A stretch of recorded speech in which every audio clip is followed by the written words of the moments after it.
नमस्कार मित्रों भाई आज नो ब्लॉग खासो टाइम થઈ ગયો ભાઈ બ્લોગ નહીં બનાવ્યો તો ભાઈ આજ બ્લોગ બનાવવા આવી ગયો છું ભાઈ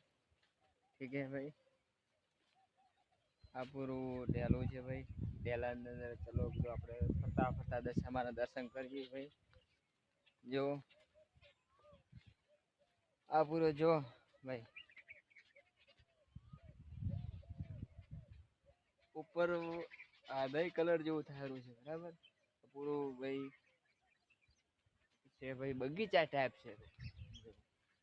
પણ આપણે પેલા ભાઈ દશામાં બેઠા છે ભાઈ ચલો દશામાં દર્શન કરીએ ભાઈ ભાઈ જો દશામાં છે ભાઈ ઠીક છે ભાઈ જય દશામાં ભાઈ અમે ભાઈ આવી ગયા છે દશામાની અંદર આ લેબડી છે ભાઈ લેબડી છે ને ઓ બાજુ ભાઈ તળાવ છે ભાઈ બરાબર પૂરું પૂણે ભરેલું પડ્યું છે ભાઈ વિડીયો ભાઈ સારો લાગે તો લાઈક કરો और શેર કરો ભાઈ બીજું કોઈ કેવું નહીં જય હિન્દ જય મહારાજ આવકા કોઈ કેવું છે